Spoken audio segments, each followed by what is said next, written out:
My name is Georgi Kobilarov. I run a web consultancy agency here in Berlin called Uberblic, and we help clients to integrate their products with data that exists on the web. So if you have heard of data hubs before today, we are like at the point where we take our clients' data and connect that to external sources so they can be better integrated into products.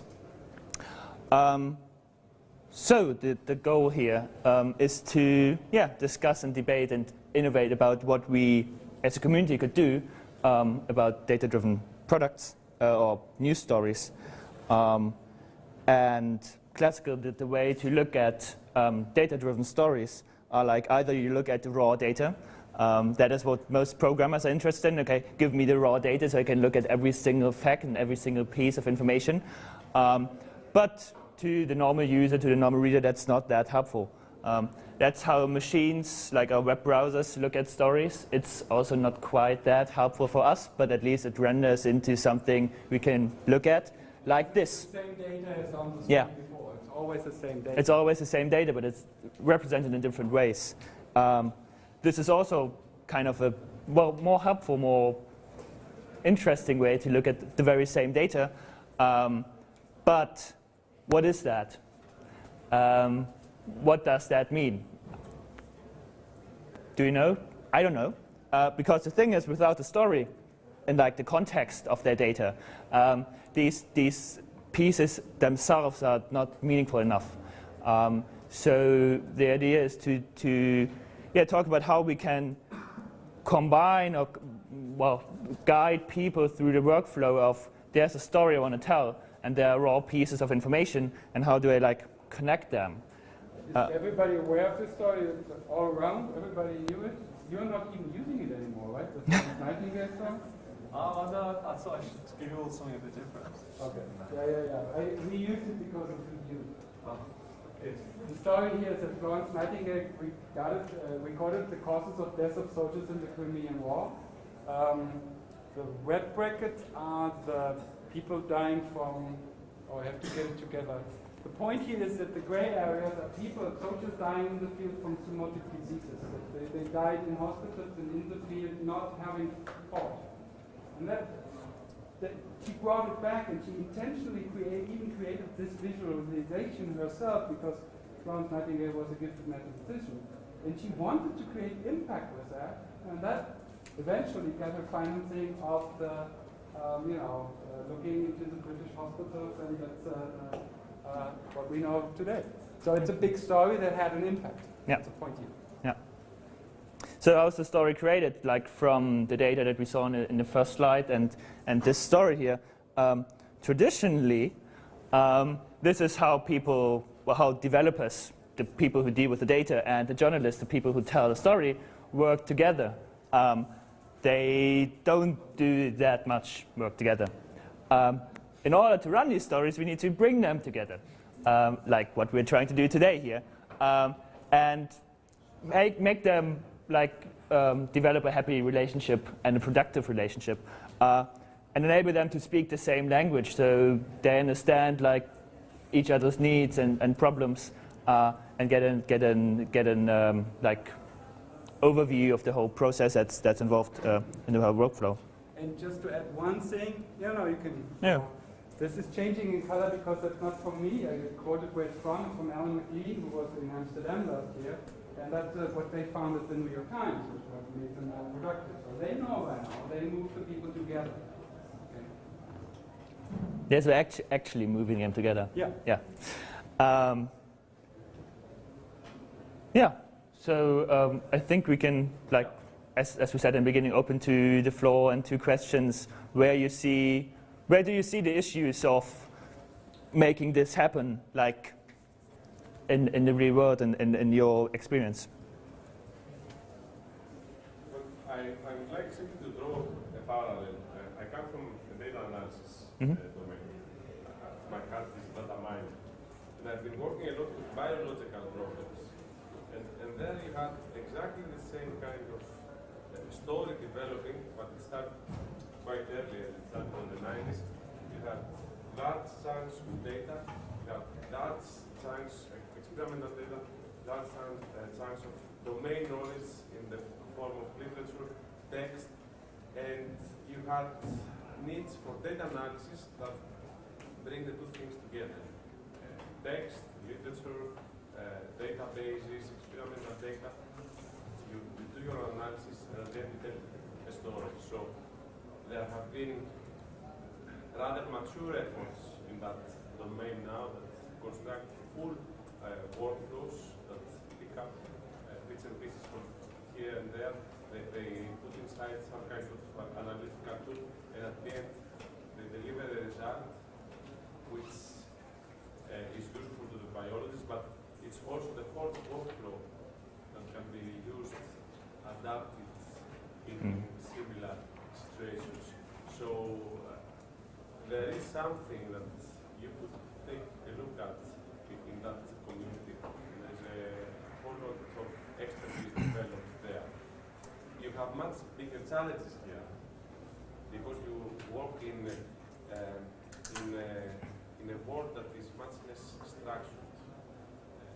Your sources are mainly text and much less structured databases with well-defined semantics, and so the technological challenges that we have there are higher. But similar ideas have been developed in the field of, in general, science data analysis. Yeah. Not just the bioinformatics. But in your use case and in your experience, were these stories or insights driven by or started by, here's a bunch of data, let's analyze that and try to find a story within that data?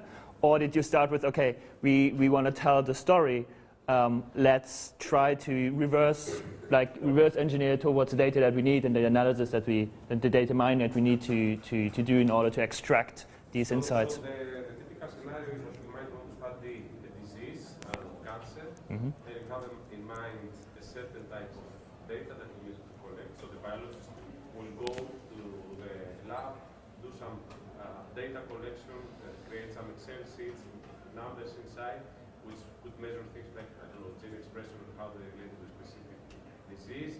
And then you have to go to the literature to find out what is known, which of these genes are important, do your analysis, do it in the context of the literature, and most of the effort there is really going and finding the relevant bits of information out there. Yeah. Is that something? Maybe to the others. When you look at projects, data-driven journalism projects, do you start with the story, or do you start with the data? So we've seen here in Germany a few examples recently where the data, the tables, the raw information was the starting point for a story. Someone gathered the data, Vorratsdatenspeicherung, and then people said, okay, we have this data now. Can we turn that into a story? And what we heard before was the story is there, the idea for the story is there first, and then you research for pieces of information. What is more common in your experience, or what are you seeing more frequently, or what would you like to see?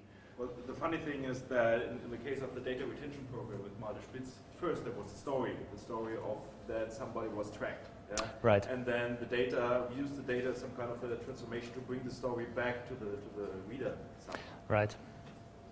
Yeah. So maybe it's mixing. So it helped you developing that because there was somebody who had a storyboard?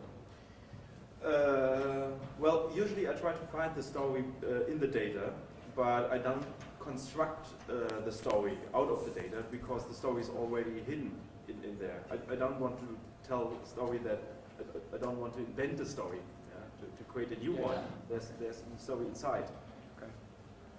So there was one thing I wanted to mention earlier, I kind of completely forgot, but what we're really starting to see is almost like a two-stream data journalism. It's just like there's two streams of journalism. There's slow journalism, things that take months to do, and these kind of epic pieces. And there's the stuff that we end up doing very, very fast, because of the web, everything has to be now. And you're kind of working on very short deadlines using tools that are quick to visualize things or whatever. And that's a really interesting thing for us to actually, traditionally data journalism has meant somebody kind of obsessing about something, spending months kind of working on it. Actually, it can be very fast and quick, just like normal news stories are. It's something that I see most of our time probably is about those very fast, quick turnaround things. I think that one of the interesting things that are happening now with open data is that who is a journalist is really changing. When you share a data set and you write a status on Facebook about, look what's happening now and how it changed, and you give a little bit, make a short story. It's not a professional journalism, but still a lot of people, it can spread out and a lot of people can see it.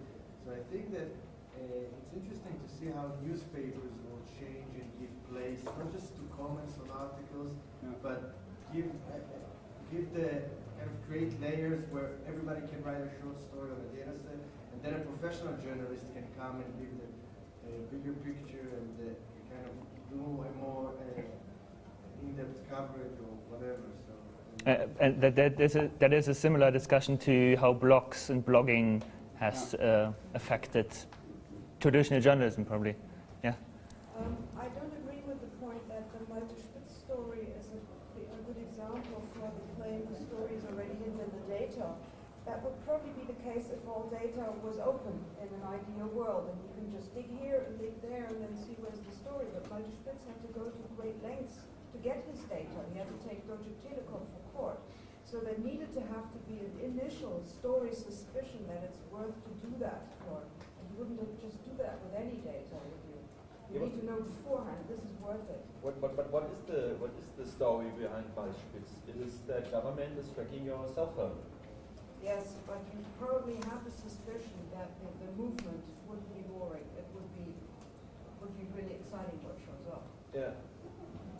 My guess is, I looked at the story, and that to me was a new camera, and to many other people too, because they saw how you could see that Green politician from the Green Party over 3 months, how he moved and where he was, and that was all from the data that was stored on the telecom. So it was a new picture of something that surrounds us and was kind of just hidden. So I would think both in there, but what I would. But my point is that in Germany and probably in several other countries too, it is sometimes very hard to get to the data. So you got to know which what are the fights you want to pick to fight for the data. Otherwise, it would just be wasting resources and in court procedures. The funny thing is that in that case, multi-spitz becomes a data journalist too. Yeah. Because it's part of the process. Yeah. Anybody else from other areas? Are there any tools that you have made good experiences with, or do you have? I have right now really troubles getting through all the tools. Last list I found 22 tools to do free data digging, and I now have to work through all that, and then all of a sudden there comes R, and it's like, it's like, and I'm like often scared by that. I mean, it's just my consistency. I just try to pull through. I'm often scared about it.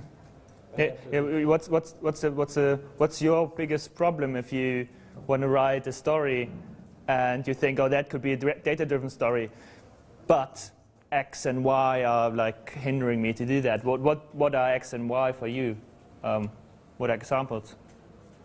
I mean, I think this is also would be a cool project proposal. Like, if people are familiar with tactical tech, they do these software packages in a box, like nonprofit in a box, security in a box. And we should have like data journalism in a box, where we have different parts of the workflow packaged and like nicely all together in one thing, and you can like physically give it to somebody. And I've been at so many events where people give out these tactical tech boxes, and they go like crazy. And then afterwards, you play with the software, and maybe you don't use everything, but like maybe we think about clusters and different parts of the workflow where we can say these are the must-have tools, and this is where there's gaps. And we can make this box. Is the challenge to get the tools into the hand of the journalists, or is the challenge to enable the journalists to connect, to develop, or to other people who can bring in the bits? I'm not sure. Yeah, I mean, I think that it depends on your capacity, right? There's people that want to do it all and have the abilities to do it all, and then we say if this is also the way you can like fill in your gaps. I think it's the mutual. Yeah. Yeah, we have, I mean, what I should alert you to is that the next session is starting here in about 2 or 3 minutes. So if there's any final questions that people have, I think this is your opportunity. So one final question or comment, or maybe you want to make I'll be around and all day tomorrow without any talk. Right, well, thank you to all the speakers, thanks to the audience, and yeah, I think this is a beginning. So Thank you all for being with us. Thank you.